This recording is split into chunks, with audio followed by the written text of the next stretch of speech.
జరుగుతున్నటువంటి అన్యాయాన్ని తప్పనిసరిగా పేద ప్రజలకు అన్యాయం చేస్తూ ఈ ధరణి కేవలం ధనవంతులకే ఉపయోగపడే ఈ ధరణి అని 10 సార్లు రేవంత్ రెడ్డి గారు చెప్పారు, బట్టి చెప్పారు. కానీ ఇవాళ నిన్ననే ముఖ్యమంత్రి గారు ధరణిపై అధ్యయన కమిటీ అని వేయడం జరిగింది. దానికి నేను ముఖ్యమంత్రి గారికి నా హృదయపూర్వక ధన్యవాదాలు చెప్తున్నాను. ఎందుకంటే ఈ ధరణిలో క్లియర్ ప్రూఫ్ ఉన్నది. 1981లో ఇందిరాగాంధీ గారు 94 ఎకరాలు 10 మంది ఎస్సీలకు, అందులో మాదిగ కమ్యూనిటీ వాళ్లకు రాగి కృష్ణారెడ్డి అనే భూస్వామి దగ్గర 400-500 ఎకరాల భూమి ఉంటే అందులోకి వెళ్ళి 94 ఎకరాలు 10 మందికి ఇవ్వడం జరిగింది. కానీ ఇది చాలా క్లియర్ కేసు. ఇందులో కమిటీలో కోదండ్ రెడ్డి, రేమండ్, పీటర్, సునీల్, అదేవిధంగా మధుకర్, నవీన్ మిట్టల్. గతంలో కూడా నేను శ్రీనివాసరెడ్డి గారి రెవెన్యూ మినిస్టర్ కూడా ఈ కాగితం ఇవ్వడం జరిగింది. నేను అక్కడికి బీఆర్ఎస్ ప్రభుత్వం ఉన్నప్పుడు 7-8 సార్లు పోయాను. ఆ గ్రామానికి పోయాను. అక్కడ జరిగిన అన్యాయాన్ని చూశాను. జాయింట్ కలెక్టర్ను 3 సార్లు కలిశాను. ఆ తర్వాత కలెక్టర్ ఆఫీసు ముందు కూడా ధర్నా చేశాం. అదేవిధంగా అక్కడ ఉన్నటువంటి ఆ కుటుంబ సభ్యులు ఎన్నోసార్లు ధర్నా చేస్తే వాళ్ళని తీసుకుపోయి పోలీస్ స్టేషన్లో పెట్టడం, ఆ తర్వాత వదిలేయడం జరిగింది. వాళ్ళు ఎన్నిసార్లు చెప్పినా వినేవాడే లేడు. నేను జాయింట్ కలెక్టర్ని అడిగిన, ఇది ఎక్కడ అన్యాయం అండి? 2001 దానికనే ఎస్సీల పేర్లు ఉంటాయి, కానీ అందులో ఇద్దరు ఎవరైతే భూమి ఇచ్చిన వాళ్ళు ఇద్దరు చనిపోతే దొంగ సంతకాలు చేసి కూడా 83-85లోనూ చనిపోతే 1997లో హైకోర్టుకు పోయి దొంగ సంతకాలు చేసి ఈ భూమి నాకే ఇచ్చేశారని తీసుకొని తన కోడళ్ల పేర్లు చేసుకోవడం, ఆ తర్వాత అక్కడ ఉన్నటువంటి ఆర్డీఓ, ఎంఆర్ఓ వాళ్ళ ఫేవర్లో చేస్తే 2001లో తెలిసింది పేద ప్రజలకు. వాళ్ళు కోర్టుల చుట్టూ ఇప్పటిదాకా తిరుగుతున్నారు. కోర్టులో ఆర్డర్ ఉన్నప్పటికీ కూడా మరి హెచ్ఎండిఏ వాళ్ళు ఏ విధంగా లేఅవుట్ కు పర్మిషన్ ఇచ్చిండ్రు అనేది పాయింట్. అందులో భాగంగానే హెచ్ఎండిఏ ఆఫీస్ కు నేను, కోదండ్ రెడ్డి గారు కూడా పోయాం.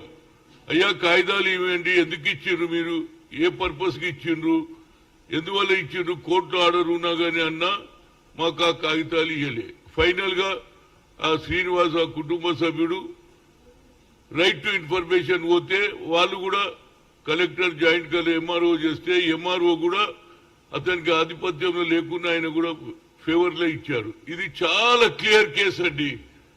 ఇవాళ దానికి వాళ్ళు అడక తింటున్నారు ఒరిజినల్ ఫ్యామిలీస్.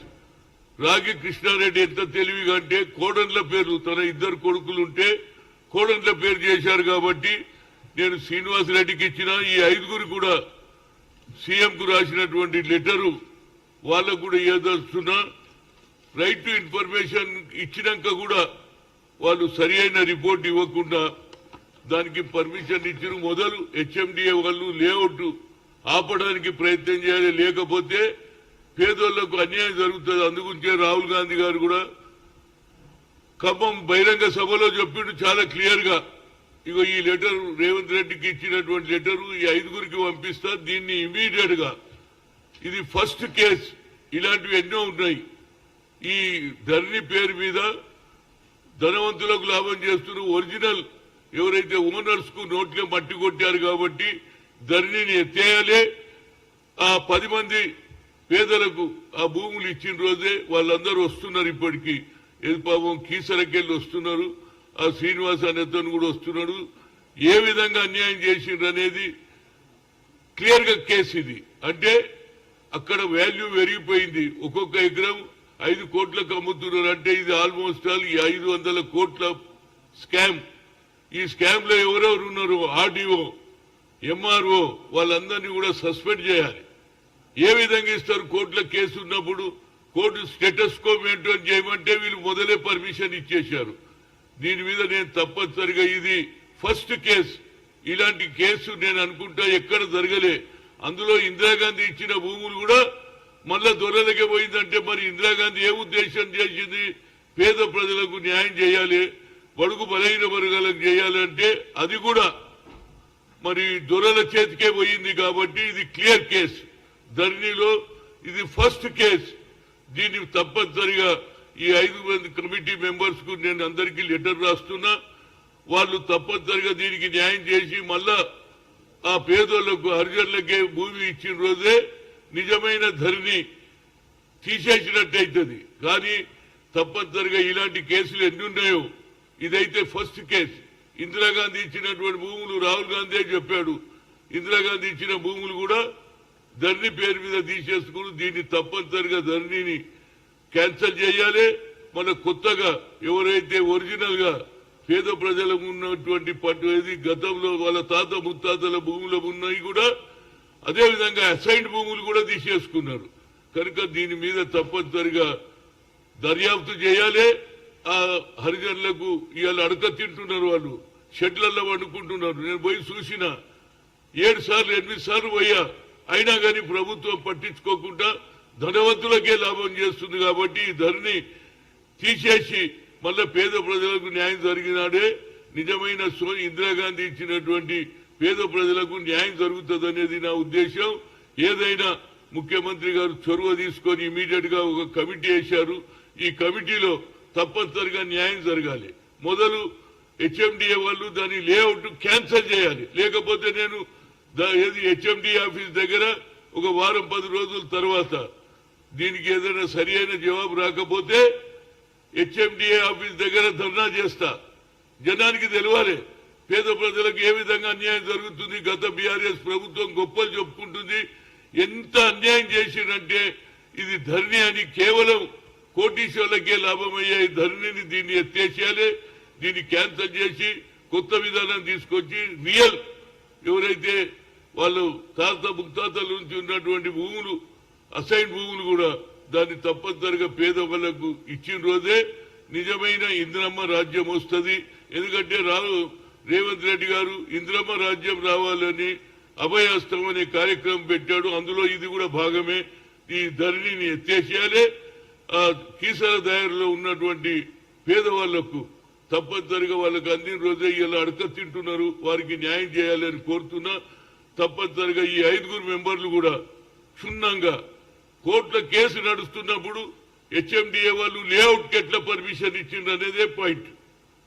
కేసు నడుస్తున్నప్పుడు అదే స్టేటస్ కో మెయింటైన్ చేయమంటే ఆర్డీఓ ఉన్నటువంటి ఆయన రెడ్డి గారు ఉన్నారు, ఆయన ఇంకొక ఆయన ఇద్దరు కలిసి పర్మిషన్ ఇచ్చేసారు వాళ్ళ ఫేవర్ లా. 2001 దానిక వీళ్ళ పేర్లు ఉన్నాయి. 2001 తర్వాత ఏది రాగి కృష్ణారెడ్డి కోడట్ల పేర్లు వచ్చేదానిక వీళ్ళకి తెలియదు. ఆ తర్వాత ఈ పేద ప్రజలు ఏ విధంగా కోర్టుకు పోతారండి? సో ఏది తినేందుకే తిండి లేదు. అయినా శ్రీనివాస్ అనే వాళ్ళ కుటుంబ సభ్యుడు దీని వెనకాలనే ఉన్నాడు. ఇప్పుడు వస్తున్నాడు పాపం, కీసరకెళ్ళి వస్తుండు. వచ్చినాక వాళ్ళను కూడా మీ అందరికీ కల్పిస్తా. వాళ్ళ ఏది జరిగింది ఏందో ఇంకా వాస్తవాలు అతను రైట్ టు ఇన్ఫర్మేషన్ ఇచ్చినాక కూడా అన్యాయం జరుగుతుంది. అంటే హెచ్ఎండిఏ వాళ్ళు ఎంత దాచి పెడుతుండ్రో తెలియదు. 2 సార్లు పోయినా మేము ఆడికి, నేను కోదర్ రెడ్డి పోతే కాయిదాలే అయ్యారండి. అంటే ఎంత అన్యాయం జరుగుతుందో. మరి బీఆర్ఎస్ చాలా బాగా చేసింది, పేదవాళ్ళ భూములు అంటుంది. అదేవిధంగా మహారాష్ట్రలో పోయి అబ్కి బార్ కిసాన్ కి సర్కార్ అంటున్నాడు. అదేవిధంగా కిసాన్ కి సర్కార్లోనే ఖమ్మంలో రైతులకు సంఖ్యలు వేసి జైలు వేశారు.